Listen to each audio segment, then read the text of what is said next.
Students, उसके बाद हम देखने वाले हैं भारत के ही सबसे महत्वपूर्ण वस्तु संग्रहालय जो मुंबई में स्थित है, जिसका नाम है छत्रपति शिवाजी महाराज वस्तु संग्रहालय, जो मुंबई में स्थित है बीटी में। छत्रपति शिवाजी उसका नाम भी है।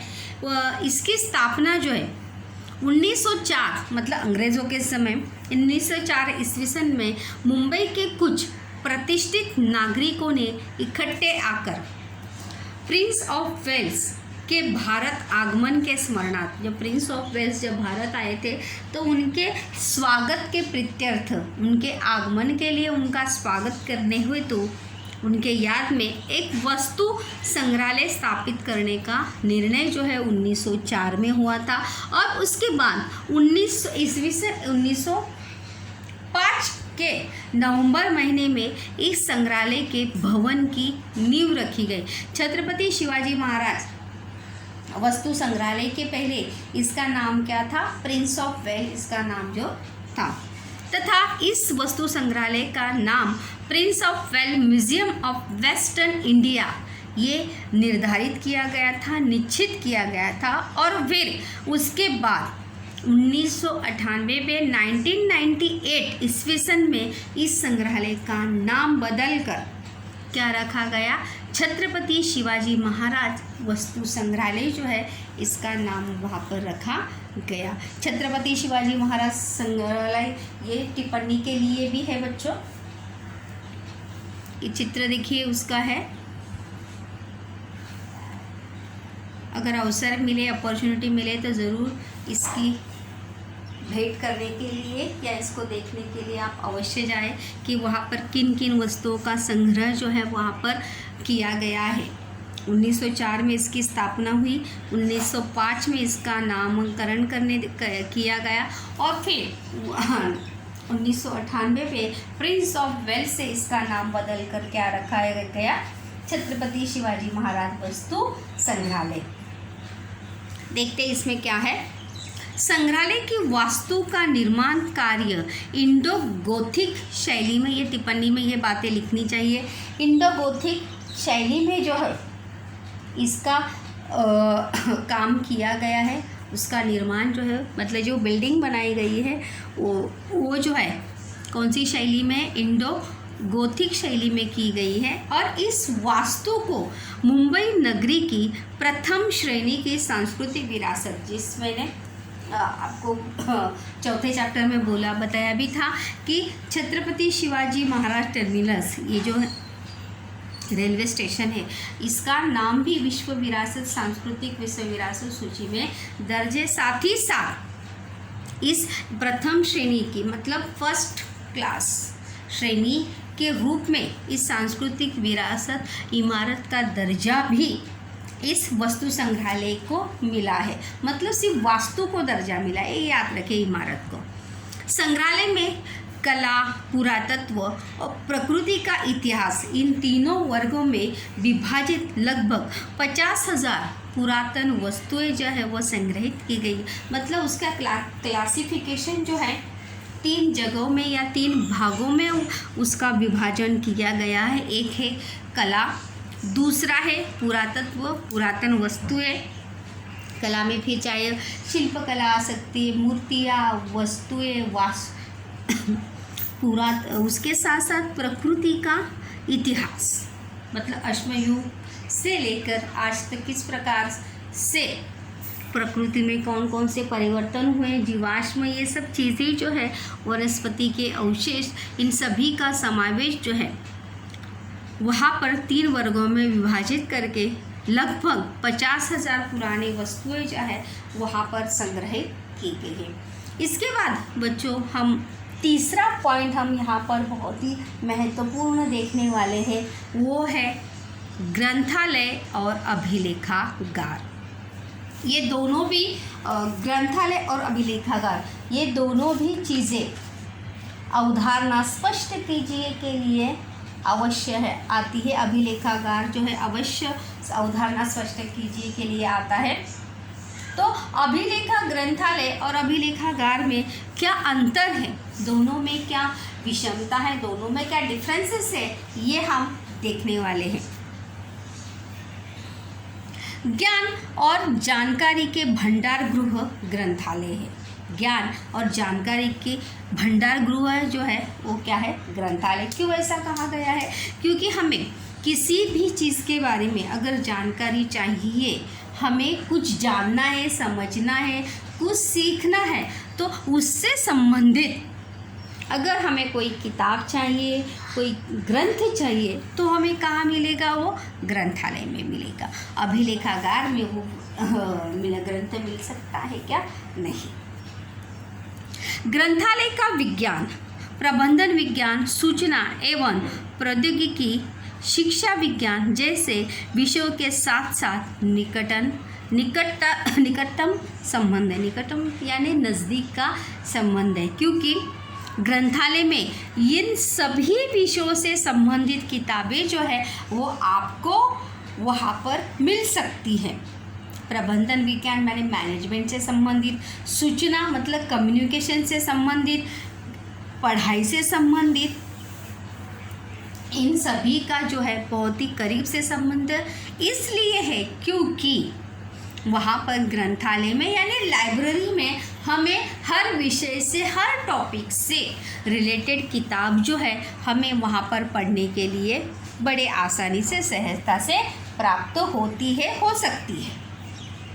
ग्रंथालयों द्वारा ग्रंथों का संकलन करना, उनका वैज्ञानिक ढंग से आयोजन करना। अभी वैज्ञानिक ढंग से आयोजन करना मतलब जैसे अभी अगर हम देखेंगे तो कंप्यूटर, लैपटॉप के माध्यम से, सभी टेक्नोलॉजी के माध्यम से लाइब्रेरी या ग्रंथालय का आयोजन किया जाता है। इसीलिए वहाँ पे बोला है वैज्ञानिक ढंग से। मतलब पहले अगर हम देखेंगे तो बहुत बड़े बड़े रजिस्टर में सभी किताबों के नाम, उनका नंबर, ये सब जो है दर्ज किया जाता था। लेकिन अगर अभी देखेंगे 5-10 साल पहले, 15-10 साल पहले अगर पीछे जाएंगे तो ये सब जो है किसके माध्यम से किया जाता है? वैज्ञानिक माध्यम से जो है किया जाता है। उनका संरक्षण और संवर्धन करना, जानकारी के स्रोतों का प्रसारण करना जैसे महत्वपूर्ण कार्य जो है वो संपन्न किए जाते हैं। संरक्षण और संवर्धन भी करना पड़ता है। जैसे हमने शुरुआत में देखा कि वहाँ पर प्रेस कंट्रोल करना पड़ता है, साफ सफाई का हमें ध्यान रखना पड़ता है, सब अंकित करके संभाल कर सभी जानकारी जो है रखनी पड़ती है। और साथ ही साथ जानकारी के स्रोतों का प्रसारण भी किया जाता है। उसका ये सभी कार्य जो है ग्रंथालय के माध्यम से जो है वहाँ पर किए जाते हैं।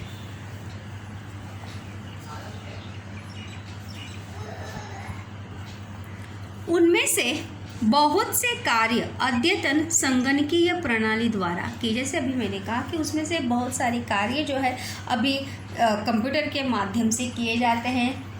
नंबरिंग देना, नंबर दर्ज करना, ये सब कोड देना किताबों को, पाठकों को उनकी आवश्यकता अनुसार निश्चित ग्रंथ उपलब्ध करा देना, यह ग्रंथालय प्रबंधन में अत्यंत महत्वपूर्ण कार्य है। जिस व्यक्ति को जिस किताब की आवश्यकता होती है, ग्रंथ की आवश्यकता होती है, उसे वो किताब उपलब्ध करा देना, ये बहुत ही महत्वपूर्ण कार्य जो है वो ग्रंथालय प्रबंधन का होता है। और साथ ही साथ उसे दर्ज करना। माना जाता है कि तक्षशिला विश्वविद्यालय का ग्रंथालय ईसा पूर्व लगभग 5वीं शताब्दी से, सोचे 5वीं शताब्दी से, मतलब कितना पुराना वो ग्रंथालय होगा। मेसोपोटामिया के असीरियन साम्राज्य का सम्राट अशुरबानिपाल का ग्रंथालय और इजिप्ट के अलेक्जेंड्रिया का ग्रंथालय ये संसार के सर्वाधिक प्राचीन ग्रंथालय थे। ग्रंथालयों में मतलब सबसे पुराने ग्रंथालय कौन से थे? मेसोपोटामिया का असीरियन साम्राज्य का सम्राट अशुरबानी का ग्रंथालय और इजिप्ट के अलेक्जेंड्रिया का ग्रंथालय जो था संसार के सबसे प्राचीन ग्रंथालय में थे। अभी दूसरी ज़रूरी हम बहुत ही महत्वपूर्ण वहाँ पर टॉपिक देखने वाले हैं, वो है सरस्वती महल। टिप्पणी के लिए भी ये प्रश्न है कि सरस्वती महल ग्रंथालय जो है वो किसे कहते हैं। क्या सरस्वती महल ग्रंथालय में किस बात का समावेश वहाँ पर होता है। तमिलनाडु के तंजौर का, याद रखिए तमिलनाडु के, देखो बहुत ही महत्वपूर्ण प्रश्न है, इस बार ये आया था टिप्पणी लिखने के लिए। सरस्वती महल ग्रंथ संग्रहालय, देखो यहाँ पर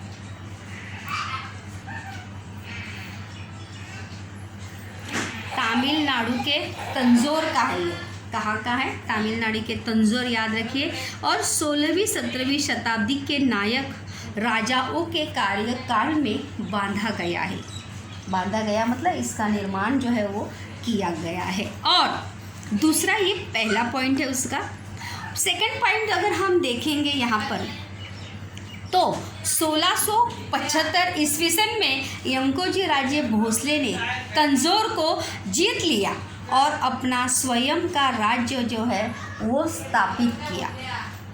और यंकोजी राजे भोसले और उनके वंशजों ने सरस्वती महल ग्रंथालय अधिक संपन्न बनाया है, मतलब अधिक उसे समृद्ध किया। वहाँ पर उसका आयोजन और नियोजन प्रबंधन जो है और अच्छी तरीके से उन्होंने शुरू किया। उनमें सरफोजी राजे भोसले का जो है महत्वपूर्ण योगदान हमें देखने को मिलता है। और इस ग्रंथालय में अगर हम देखेंगे लगभग 49,000 ग्रंथ हैं। कितने हैं? 49,000 ग्रंथ जो है इसमें हमें देखने को मिलते हैं। और उनकी स्मृति में ईस्वी सन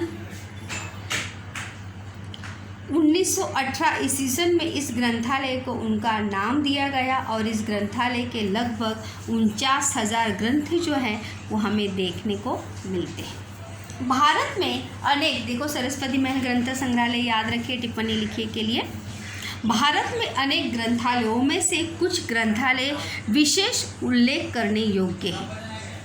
उनमें कोलकाता की नेशनल लाइब्रेरी, अगर हमें मुंबई में अगर देखेंगे तो मुंबई मराठी ग्रंथ संग्रहालय, ये बहुत ही बड़ी लाइब्रेरी जो है मुंबई में दादर में है।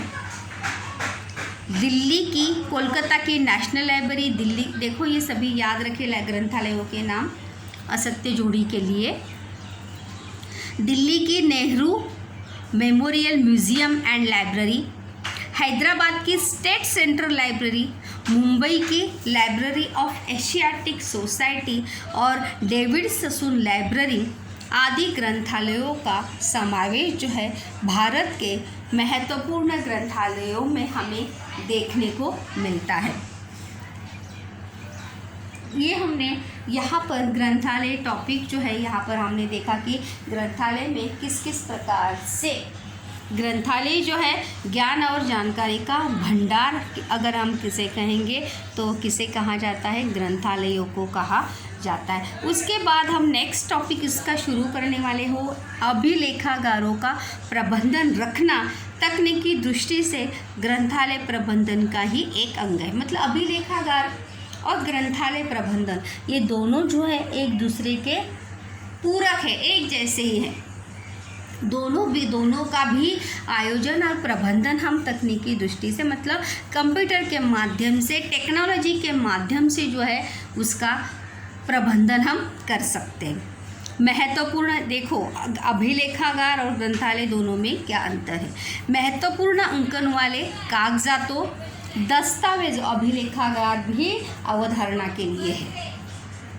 किसी भी प्रकार का परिवर्तन न करते, क्योंकि देखो वो दस्तावेज जो है वो सरकारी दस्तावेज होते हैं और उन दस्तावेज में हम अपने आप से कोई भी परिवर्तन कर सकते नहीं। इसीलिए कोई भी परिवर्तन न करते हुए उन्हें सुरक्षित रखना, उनकी सूची या लिस्ट बनाना, मतलब कौन से टॉपिक से रिलेटेड कौन कौन से दस्तावेज है, उन सभी दस्तावेज़ों को अलग अलग करके संचित करके रखना, सुरक्षित रखना, उनकी लिस्ट सूचियाँ बनाना और जब आवश्यकता हो तब उपलब्ध करा देना जैसे कार्य जो है वो अभिलेखागार प्रबंधन के महत्वपूर्ण होते हैं। अतः ये अभिलेख और दस्तावेज ऐतिहासिक दृष्टि से अत्यंत विश्वसनीय होते हैं, क्योंकि वो किससे जुड़े होते हैं? सरकार से, या बहुत ही जिसे हम कहते हैं कॉन्फिडेंशियल रहते हैं, जिसे हर कोई जो है आसानी से देख सकता नहीं। इसलिए देखो, ग्रंथालय की में जो वस्तुएं होती है, किताबें जो होती है, ग्रंथ जो होते हैं उसकी प्रदर्शनी भरी जाती है, लेकिन अभिलेखागार में जो दस्तावेज होते हैं तो वास्तव उसका प्रदर्शनी जो है वो कभी भी भरी जाती नहीं, ना ही उसके प्रदर्शन का आयोजन जो है वो किया जाता है। हाँ, ज़रूर लोगों को उसके बारे में जानकारी हो तो उसकी प्रतिलिपि या उसकी प्रतिकृति, जिसको हम जेरॉक्स कहते हैं, वो ज़रूर उसको जो है वो प्रदर्शित की जाती होगी, लेकिन उसका ओरिजिनल वास्तव रियलिटी जो है वो कभी भी प्रदर्शित की जाती नहीं। ये ग्रंथालय और अभिलेखागार, इन दोनों में ये अंतर जो है बच्चों हमें देखने को मिलता है। तो इस प्रकार से हमने 2 पॉइंटर्स देखे कि वस्तु संग्रहालय और ग्रंथालय और अभिलेखागार। वस्तु संग्रहालय में पुरातन वस्तुओं का समावेश होता है, ग्रंथालय में पुराने ग्रंथ किताबें का संग्रह होता है, और अभिलेखागार में दस्तावेज़ों का कागजातों और दस्तावेज़ों का संकलन करके उसे सुरक्षित वहाँ पर रखा जाता है।